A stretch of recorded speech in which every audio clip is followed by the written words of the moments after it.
Well, thank you so much again, Steve, for taking some time to kind of chat and hang out today as we continue to push out some stories of our church planters with in and through Nexus and whatnot. But if you can, just kind of give us a little bit of a snapshot on what life has been like for you. What has been the calling and maybe some of the process of planting a church been like for you over the last couple of years?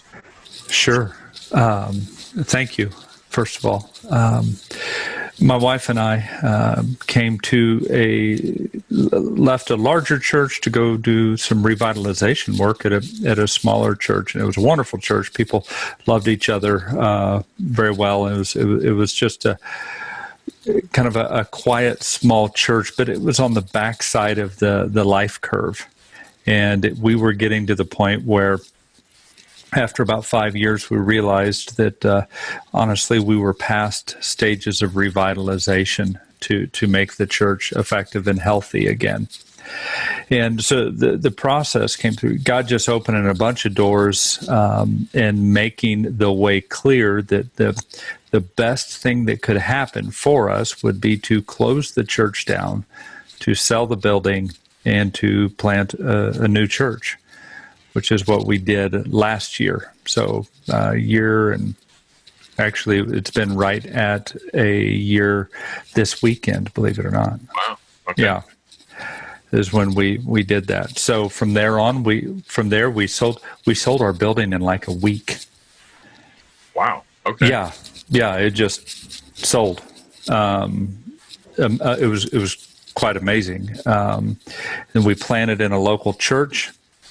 Or in a local school, pardon me. We planted in a local school. Now, that's changed a bit in the days of COVID, but it's been pretty incredible to take something. Was it John 12 where you see Jesus talking about a seed falling to the ground and dying, and then it bringing lots of life. The next verses after that, he indicates that this is to be the pathway of those who follow him as well. And for the church, we saw that as these folks made the brave choice to give up their comfort and to go plant a church. And it's been pretty incredible. Wow, that's crazy. So you got called to do revitalization work. When was that? Been 6 years ago. So it was 6 years in July. And what was so you said, and then you relaunched just about a year ago? Yeah. Very cool. After 5 years, I went to the elders and said, "Here's the long-term outlook: is we could, just sort of ride this out. We can try a few things, but honestly, I think at the current trajectory, the church will die." And why not take some bold steps? Yeah, very cool. So tell me a little bit about this new venture. So what's just kind of give us the name of your church, location. Yeah. What has life been like over the last year or so?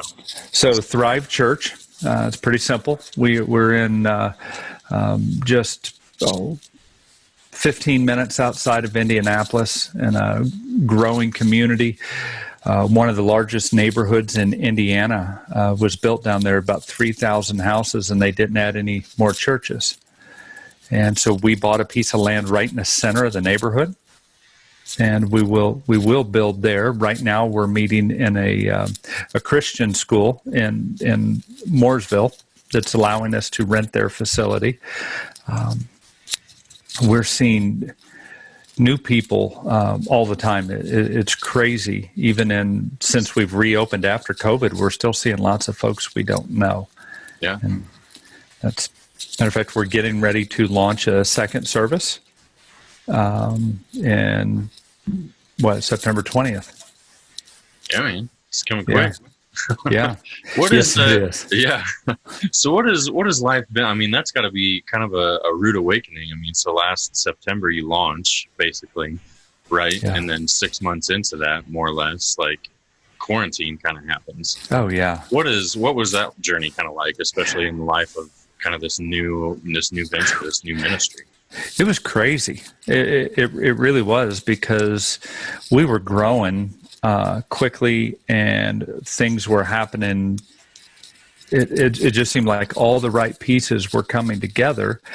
And then the coronavirus happened, and we were the first case of coronavirus showed up in Mooresville school systems on a Monday, and we were out on Tuesday. Oh, I wow. mean, it was just immediate. As a matter of fact, because I called Spark and I said, gosh, this happened really fast. And I think we were one of the first ones to get kicked out. Yeah. And I understood why the school did it. They were right to do it. Sure. So we took off from there and launched immediately online. The first services were terrible. I mean, they looked terrible. I joke about it because they looked more like terrorist videos than church services. So we spent the next several months just trying to figure out how to engage people online and to get to meet people, and how do you love folks, when you can't see them, and shake hands and that sort of thing. So it's been a huge learning curve. So actually, on the September 20th, when we launched that second service, we'll officially launch also the online format as well. So we want to get that out to the community. We're sending a mailer and doing some advertising to try to get more word out there that we're restructuring things so that our online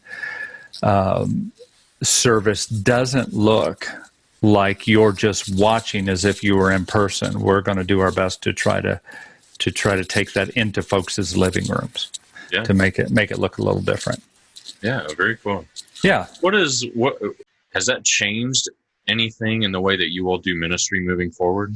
Aside from just like we're going to be online now, or if that wasn't there before. But what's changed? What's the most profound way that your ministry will change moving forward? Well, I think it changes the way that we look at things, the metrics we consider. I think for too long the church has counted nickels and noses. How many people are here, how much is coming in, those sorts of things. But now we're seeing an opportunity to really change the metrics that we consider at a fundamental level.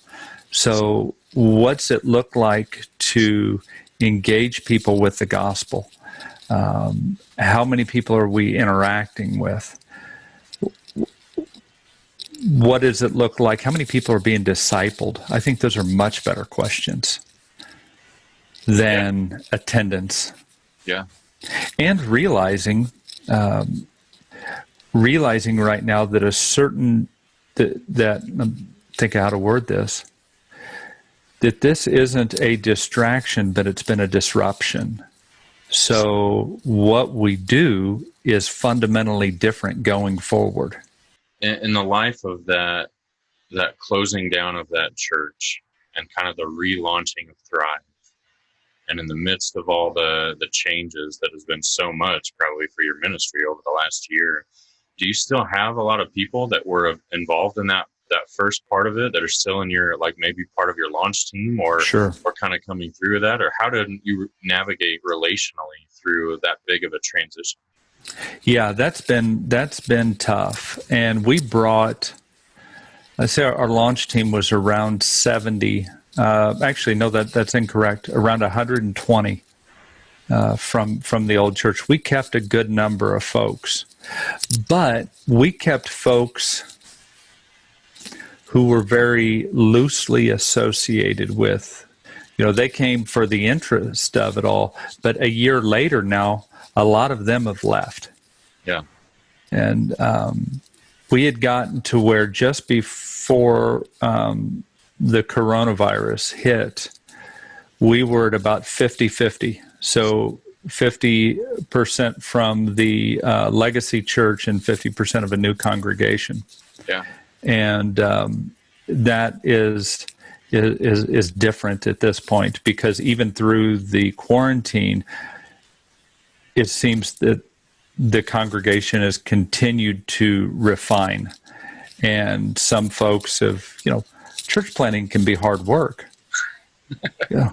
We set up and tear down every Sunday. Yes, it can. Yeah. And that's, we talk about everybody being on board. You can be a crew member, but you can't be a stowaway, and you can't be a pirate. So that probably thinned us down a little bit as well. Yeah, absolutely. So what has life and ministry been like for your family over the last 5-6 years of moving to do this church and now launching the new church and things of that nature? In some ways, it's been difficult, and in other ways, it's been fantastic.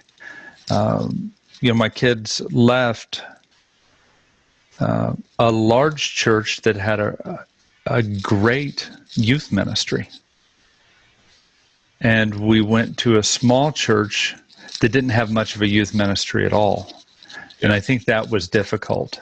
And there were times when I was filling in and leading and teaching in youth ministry and leading that. And I don't care I'd rather my kids not have me as their youth minister. Sure.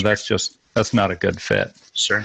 But when you're the one trying to revitalize a lot of that, you've got to keep your fingers in a lot of different pies at times.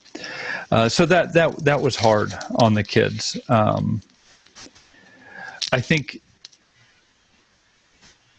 being in church planting sometimes can be all encompassing. It just if you're not careful, it can take over everything you do. And I think that can be difficult on your family as well. Yeah, not to have that separate, that firm separation, particularly if you're really operating as a church planting couple. Yeah. Then it's even messier. But in other ways, my kids have seen what it looks like I think at times to sacrifice time, to go and to serve and to learn the importance of everyone being involved. They've had to come in to help set up stages on Saturday nights and do all that. And that's time that we get to spend together. And I think that down the road, it'll be time that they appreciate. Yeah, for sure. At least we hope so. Yeah, absolutely. What's been, maybe just over the last year or so, what's been the most rewarding part for you personally as the pastor of Thrive? Or what's been the most enjoyable part for you personally just over the past years? Yeah, that doesn't take long. Seeing God work. Yeah. What's that? Do you have a story or two that you could kind of point to? I could keep you all day telling those, so I won't. But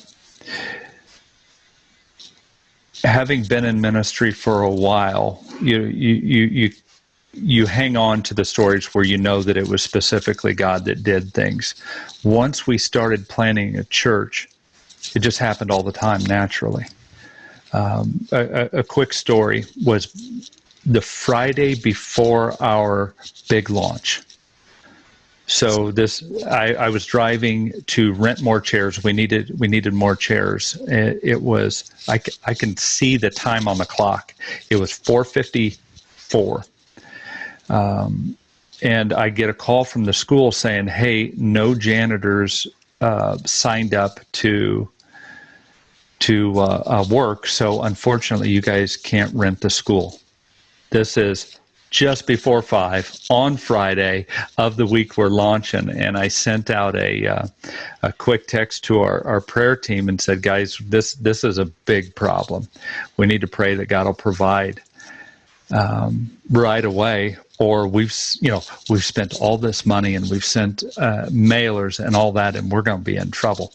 And 5 minutes later, I get a call from someone at the school that I'd never talked to before that said, "Hey, I'm in charge of all the maintenance folks, and 2 people just called in and covered the rest of the year's Sundays." Oh, wow.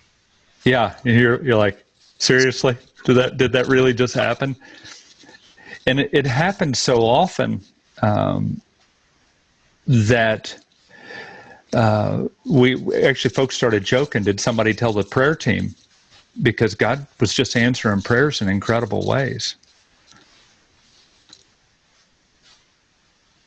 The other thing I'll say quickly is church planting, you always seem to be standing on the edge of your incompetence.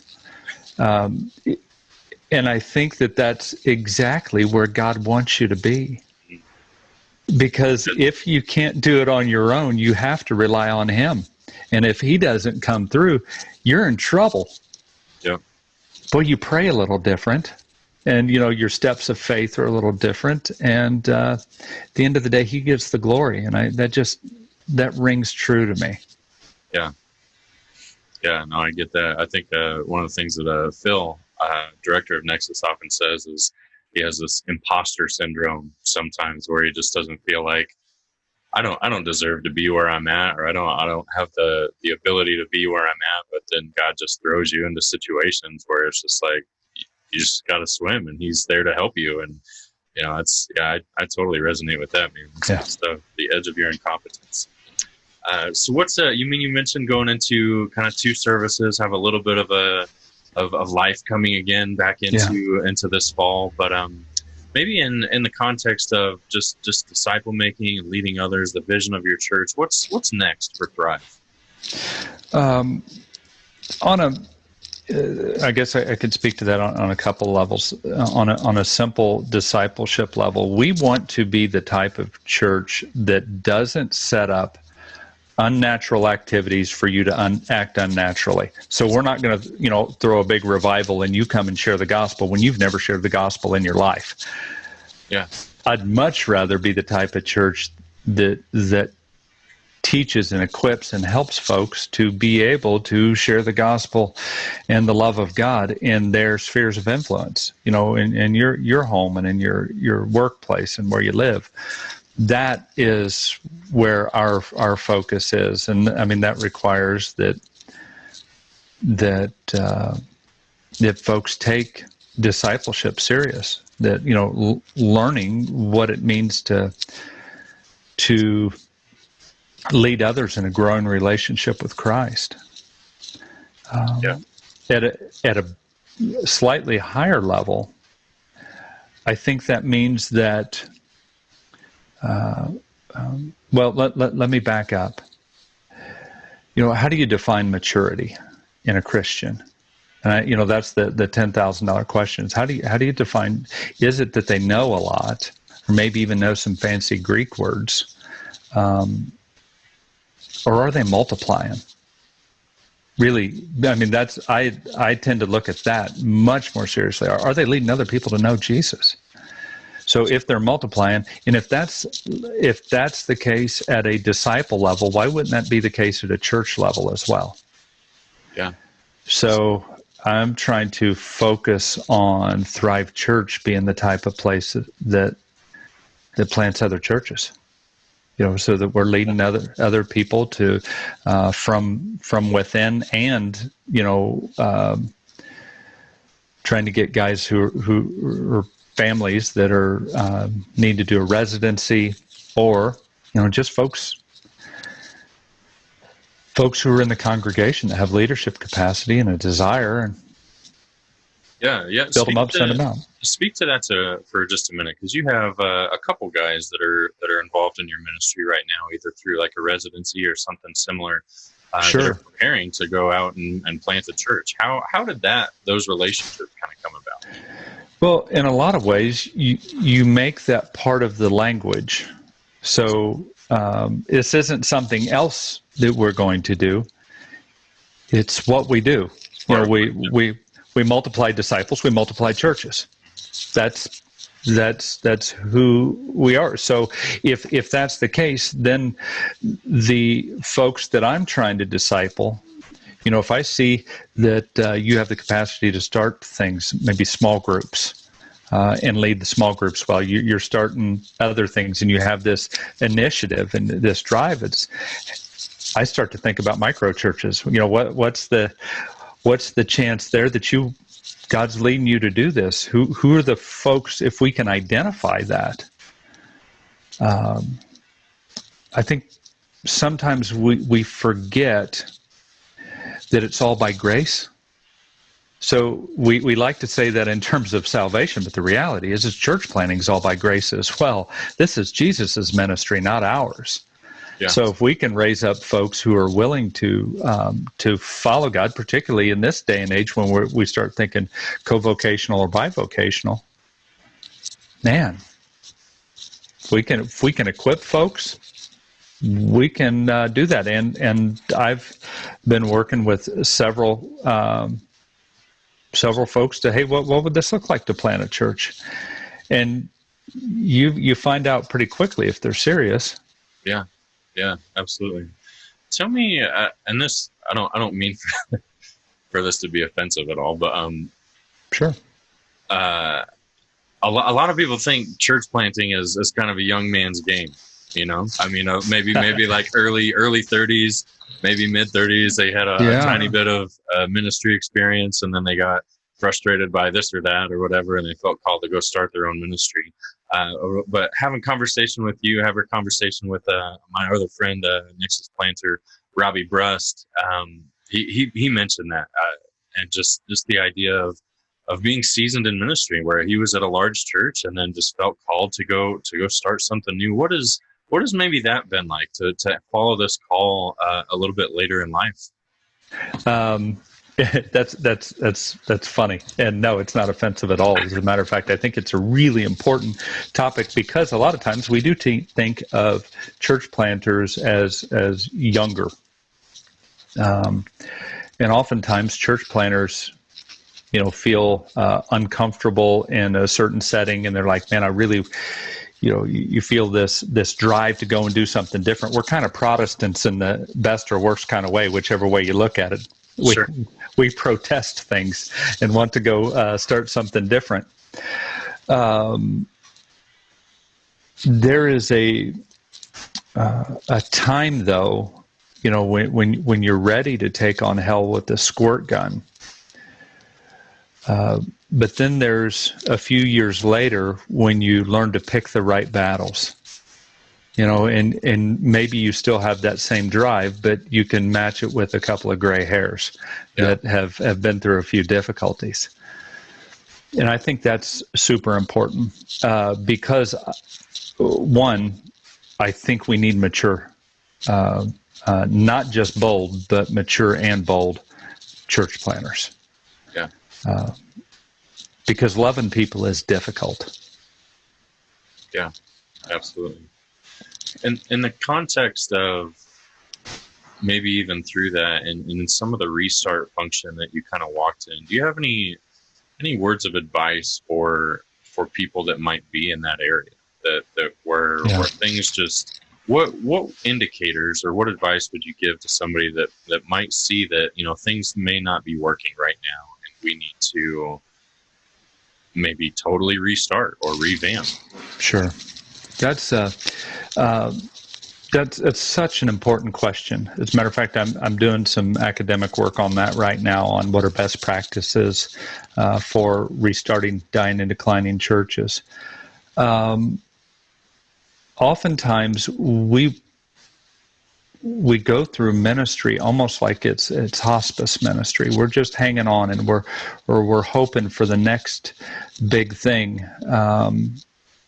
When in reality, the problems may be a good bit deeper.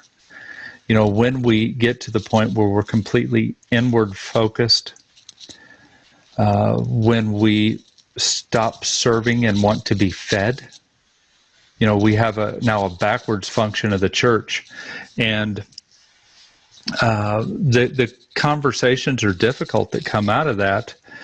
But for me, and I can't speak for everyone else, but the parable of the talents was one that kind of kept me up at night, and it did damage to my heart that one day I would stand before God and say, boy, you know what? I kept this thing running. I kept this hidden and I kept everyone happy. and to hear, gosh, I don't even know you. That isn't an option that's going to play out in my experience. Yeah. So for me, recognizing that the songs that we sing on Sunday morning are true, and the words that we read are true. If that is the case, that doesn't mean that we'll have an easy ministry, but it does mean that we should have an active ministry. Yeah. So, I mean, those were just, I'm not cut out for hospice ministry. It's just not me. What is last kind of question for you is what's your relationship with Nexus kind of been like? I mean, so you had how did you initially get connected, and maybe what is the benefit or just in the general nature of Nexus been like for you in your new ministry? Yeah, I love Nexus. That's I'm not just saying that, I really do. Working with Greg Garcia, who Greg and I are wired fairly alike. We're both kind of go. Yeah. And it's encouraging. He's been an encouragement for me because I've always had the go, but didn't always know the steps. And Greg is really good at, this has to happen here. This has to happen here. Go. Yeah. Spark has provided the, hey, let's look at the finances. Maybe not today. Let's slow this down. He's been good there. And Phil has always just been a good voice of wisdom and an encouragement. So for us, we've had sort of this trifecta of good church planting folks around us, a team that I put it this way. I can see how in church planting you could feel very alone if you weren't careful. Nexus has done a good job of removing that possibility for me. That's great, man. Good stuff. Well, I think that's all that I have. Thank you so much for taking some time to chat a little bit. I'm looking forward to sending this out and just getting some of your story out there for to encourage some of our other planters and maybe future planters as well. But just grateful for you, Steve, and your leadership and your continued drive to do what you do, man. I mean, church planting is not an easy game, and man, I appreciate you and everything that you guys are continuing to do up in the Indianapolis area. Well, likewise, man. I hope that there was something in there worth retelling. So if you need anything, just let me know. But I do appreciate your time today. Absolutely, man.